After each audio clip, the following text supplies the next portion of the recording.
くそれが使命さその正義呼び覚ませ命をかけて熱い風受け止めろ永遠にが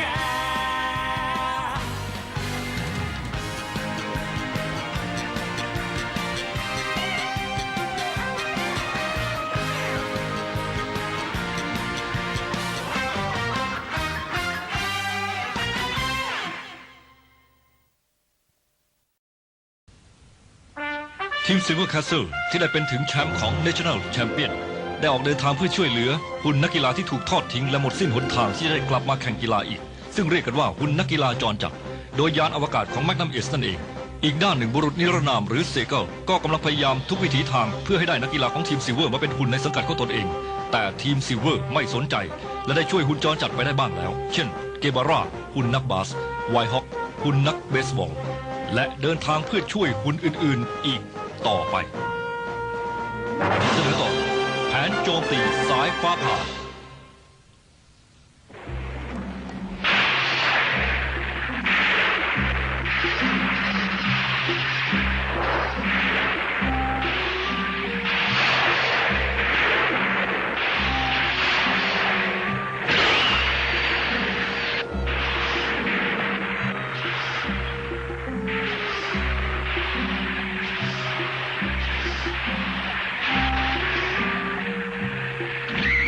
เอาละนะไปแล้ว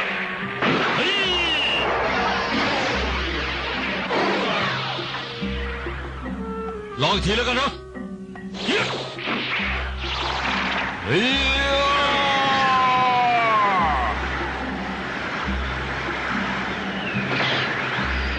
เฮ้ยคราวนี้ต้องทำได้ต้องทำให้ได้เป็นไรไปฮะฟุตพี่ดูเรื่องก่อนสิ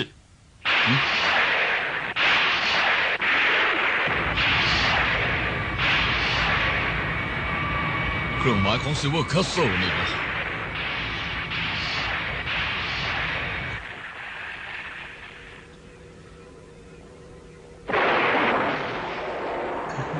ไม่เป็นไรหรอกนะบูอัมเมอร์ไม่เห็นน่ากลัวเลยเพื่ออะไรอย่างไรครับผู้จัดการผมไม่ได้กลัวสักหน่อยแต่ฟ้าผ่าเยอะจังเลยนะครับน่ะ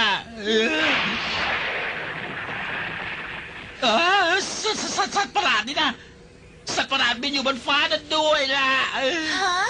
สัตว์ประหลาดนะไหนเห็นมีอะไรเลยเนี่ยบูอัมเมอร์ลองดูให้ดีสิเมื่อกี้มันอยู่จริงๆนะเมื่อกี้มันมีจริงๆด้วยนี่นา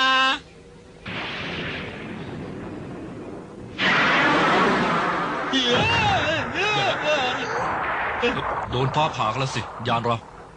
มันไม่ใช่หรอกสัตว์ประหลาดมันโจมตีต่างหากแล้วคนที่ไม่ชอบนั่งเครื่องบินมักจะตาฝาดเห็นโน่นเห็นนี่อยู่เรื่อยเลยนะผมไม่ได้กลัวเครื่องบินสักหน่อยอ่ะเอา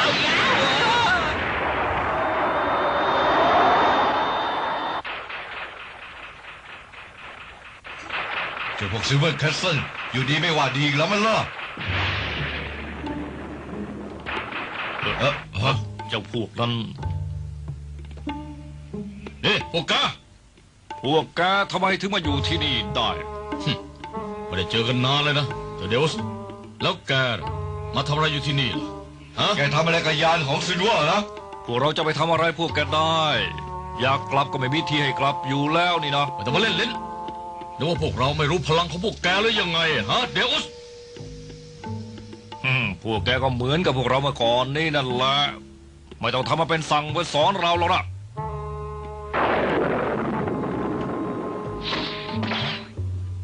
คิดจะสู้กับเราอย่างนั้นเหรอ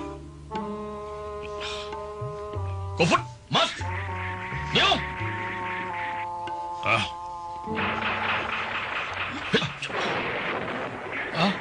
พวกนายรู้สึกว่าไม่ค่อยจะน่าไว้วางใจเลยนะเนี่ยกูรามดีแล้วล่ะนะที่พวกนายปลอดภัยดีอย่างของเราถูกฟ้าผ่า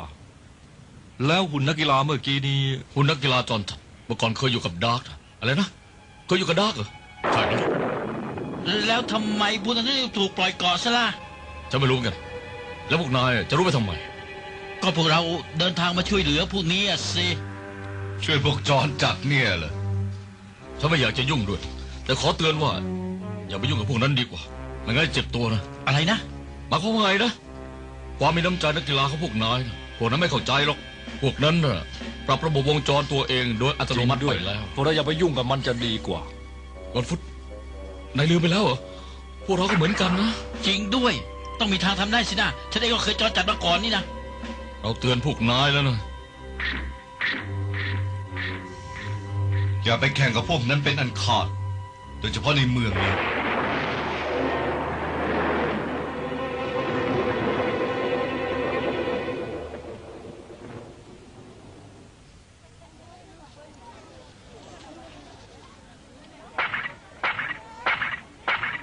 เอานะครบเรียบร้อยแล้ว เที่ยวกันต่อฮะ ตาฝุ่นเลยเนี่ย แย่จังพูดอะไรแบบนั้นเอาพวกเกย์ต่างหากแล้วที่แต่จะว่าพวกเราทำไมอย่างนั้นเหรอฮะ ไอ้พวกแปลกหน้า รู้สมั่งเสือในเมืองเนี่ยเราก็มีกฎของเมืองนี้เหมือนกัน แต่ถ้าหากว่าเด็กผู้ที่บาดเจ็บไปแล้วจะทำไงล่ะ อ๋อทีนะทำอะไรกันอยู่ฮะนายพวกดักใช้เราจนหมดประโยชน์แล้วผมว่าก็ปลดเราทิ้งจากวงการกีฬานักกีฬาที่เคยอยู่กับดักนะจะไปเข้าทีมไหนเขาก็ไม่มีใครรับพวกเราก็เลยต้องกลายเป็นนักกีฬาจรจัดแบบนี้พวกเราอยากจะเล่นกีฬาเหมือนเดิมแต่ก็เล่นไม่ได้ ก็เลยกลายเป็นแบบนี้ไปทุกวันนี้เราก็ต้องการแค่อยากจะกลับไปเล่นกีฬาอีกครั้งเท่านั้นเองเราไม่ได้หวังอะไรอย่างอื่นนอกจากให้ได้กลับไป แล้วก็เลยไปขอร้องสามพี่น้องตระกูลก็แต่ถูกปฏิเสธอย่างนั้นเหรอ ถ้างั้นก็ลองมาแข่งกับพวกเราดูอามาฮะ ฮะพูดจริงป่ะ เรื่องง่ายๆแค่นี้เองอ่ะพวกเราทุกคนเต็มใจอยู่แล้วล่ะ ขอบคุณมากนะบูลอาร์เมอร์ เย้ เย้ ยูฮู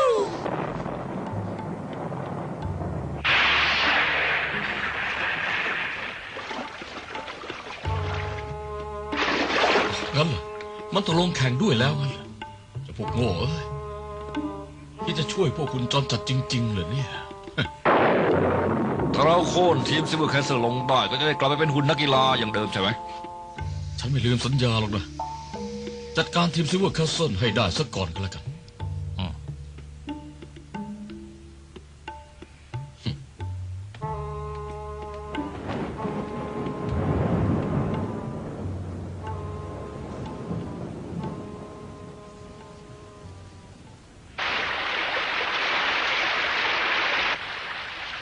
อ๋อ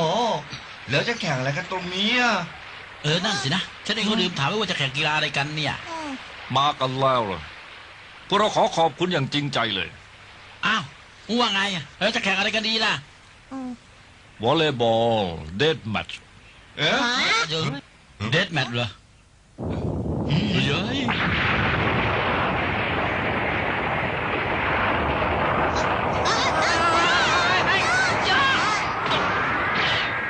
อะไรกันเนี่ย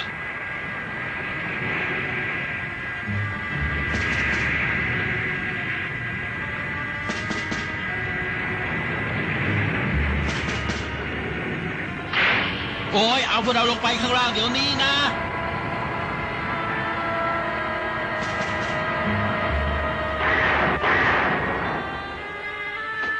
ก็บอกว่าจะแข่งกีฬากับพวกเราไปใช่ไหมนี่งั้นละสนามแข่งคราวนี้ไม่มีใครมารบกวนเราได้ ถ้าก้าวพลาดก็ตกแอกลงไปเท่านั้นเอง เป็นเกมที่อันตรายดีไหมล่ะ นี่พวกแกวางแผนล่อเรามาเพื่อจัดการกับพวกเราตั้งแต่แรกแล้วอย่างนั้นใช่ไหม นี่เป็นสวิตช์บังคับให้สนามแข่งลงไปสู่พื้นข้างล่าง ถ้าอยากลงไปก็ต้องเอาชนะเราให้ได้ซะก่อน เริ่มแข่งได้แล้ว เราจะไปฝ่ายเสิร์ฟก่อนแล้วนะ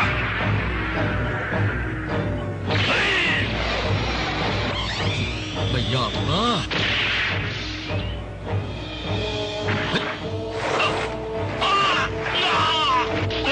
วินนี่ ระวังหน่อยสิ สูงขนาดนี้ถ้าตกลงไปแล้วก็แหลกเป็นชิ้นแน่ นั่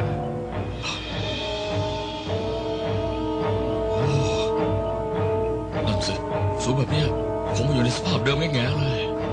แต่พวกมันก็สภาพดีกว่าเราไม่ใช่เหรอฮะย่าเป็นไงล่ะ แย่แล้วคืนเป็นแบบนี้มีหวังหล่นกันหมดแน่เลย อะไรอะ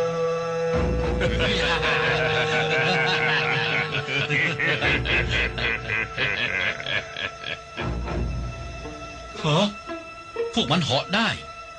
เห็นเลยยังแบบนี้รับรองพวกเราไม่มีวันหล่นหรอก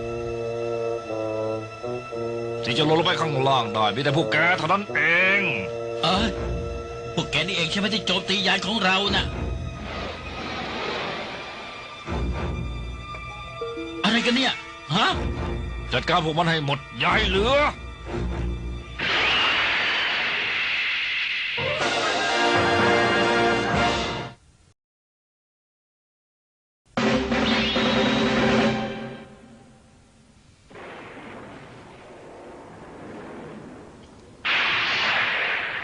คนที่อยู่เบื้องหลังหุ่นจรจัดนั่นก็คือบุรุษนิรนามเหรอ พวกมันเป็นหุ่นที่ถนัดด้านโจมตีกลางอากาศเท่านั้นส่วนพลังด้านอื่นเทียบกันแล้วเอาชนะแมกนัมไม่ได้หรอก อะไรกันเนี่ย พวกนี้ยังขอไม่ได้เลยถ้าสู้กล้ากาก็เสร็จกันเท่านั้นเอง ฉันจะไปช่วยเอง ฝากด้วยนะ เ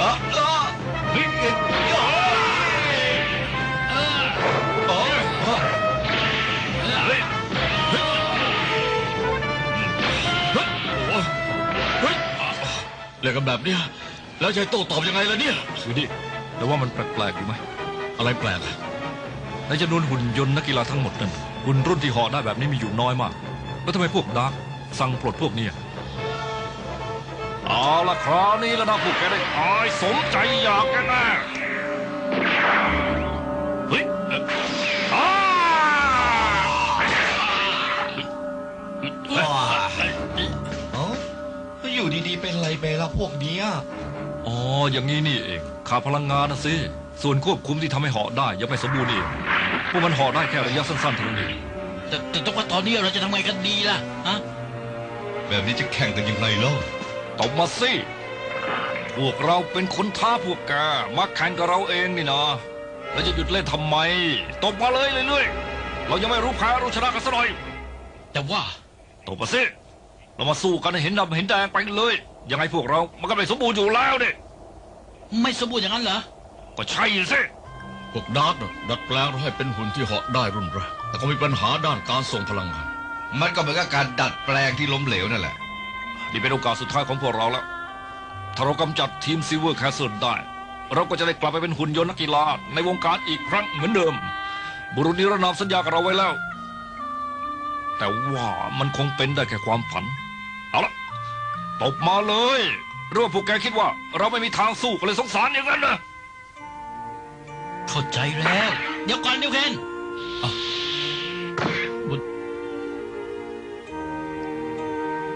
พวกนั้น เขาทำอะไรไม่ได้เลยนะ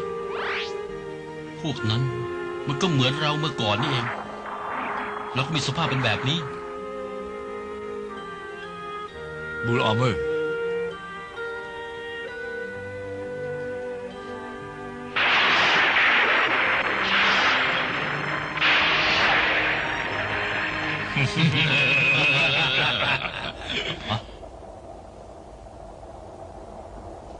คิดจะพุ่งเข้าไปหาสายฟ้าอย่างนั้นเหรอ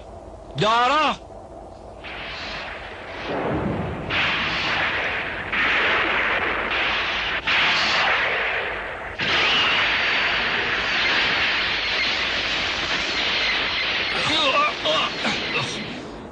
แต่พวกนั้นคิดจะทำอะไรกันแน่เนี่ยฮะ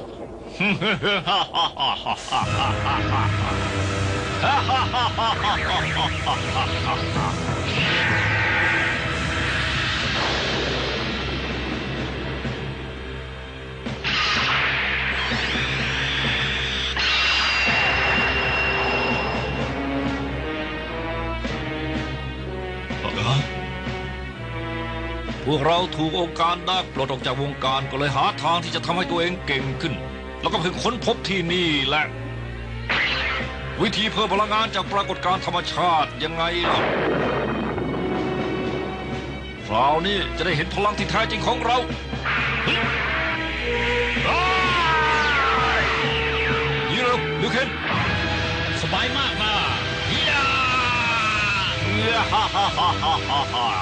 คิดว่าจะทนกระแสไฟแรงสูงจากฟ้าผ่าได้เยอะนะ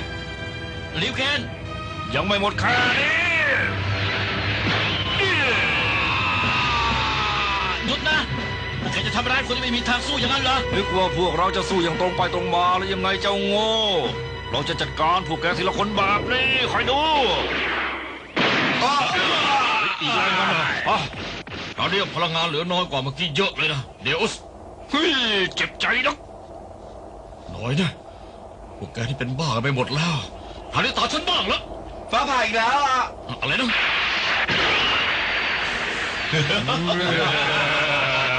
พวกเราบรรจุพลังงานได้เรื่อยๆนะจะบอกให้ เอาละต่อไปตาแกบุลออมเบอร์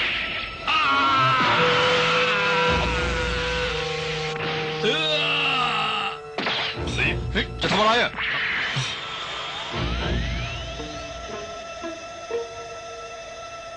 อะไรนะ หยุดนะจัดการเลย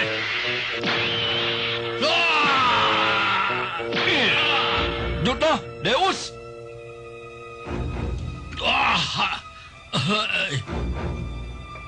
ฉันเชื่อนะ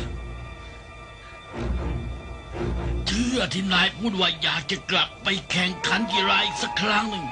แต่ทำไมนายถึง เป็นอะไรไปเล่าเดวุส ลาก่อนนะบูลอาร์เมอร์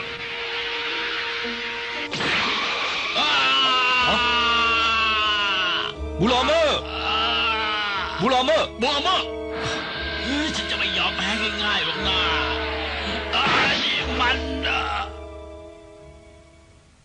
อะไรกัน เตือนแล้วไม่ยอมฟังกันบ้างเลยนะบัวเมื่อ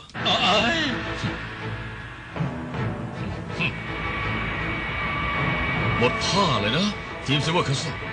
สามพี่น้องตระกูลโกเลง โอ้พลังงานจากฟ้าผ่าถูกทั้งนั้นดูดไปหมดเลย นั่นมันอะไรกันน่ะฮะ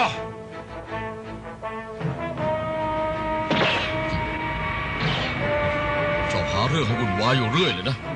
นี่เป็นสายล่อฟ้าขนาดยักษ์ยังไงล่ะคราวนี้ศัตรูก็ดูดพลังงานจากสายฟ้าไม่ได้นะ ขอบคุณมากนะคนอาแต่ไม่ต้องใช้สายล่อฟ้านั่นแล้วล่ะ ว่าไงนะ เรื่องคราวนี้เป็นความรับผิดชอบของฉันเองคราวนี้ฉันไม่ดังเลอีกต่อไปแล้ว จะสู้ให้เต็มที่ไปเลยเดอุดเรามาสู้กันแกดูดพลังจากสายฟ้าให้เต็มที่ไปเลยเรามาสู้กันตัวต่อตัวฮะ บัวเมื่อไอ้ตายสิพวกนายเนี่ยจะเป็นคนดีไปถึงไหนกันนะ เอาละนะเฮ้ยเฮ้ยจะเล่นลุมกันอย่างนั้นเหรอเฮ้ย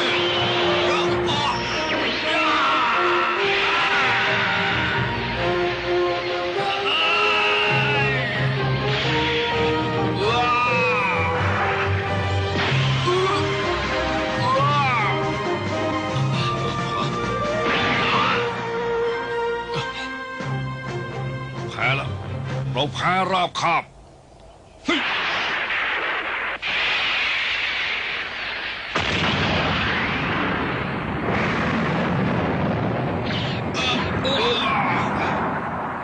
ทุกคนรีบกระโดดไปที่ยานเร็วเข้า เดอุด บูลอาร์เมอร์ มาถึงนี้เร็วเข้าขืนชักช้าเดี๋ยวก็หอมไม่ได้อีกหรอกเร็วๆเข้าสิมันโทชักช้าอยู่ได้ เร็วเข้าทุกคนไปเร็ว เจ้าพวกนี้น่าเบื่อจริงๆเลย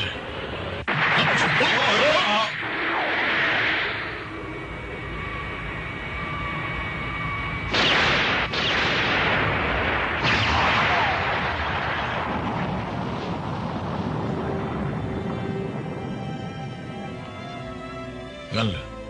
อยากกลับไปเป็นหุ่นนักกีฬาอีกครั้งสินะ แต่ว่าเราไม่กลับไปดังอีกแล้ว สักวันเราจะต้องมีพลังต่อสู้ในตัวเองให้ได้เลย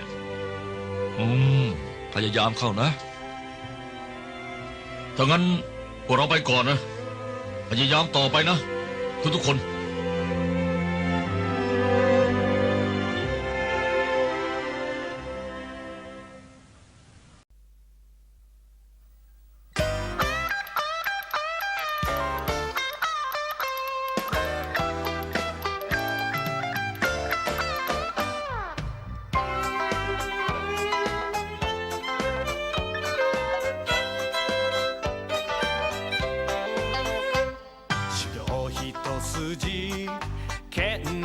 日一途な極み重労た不安な心をその腕でなぎ倒すよ無天騒動迷いを知らない生き様を示すのさ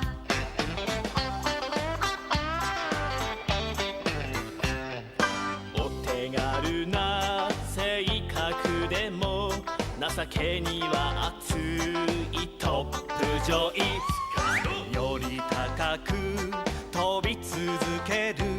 視線釘付けジャンプ力心を一つに今は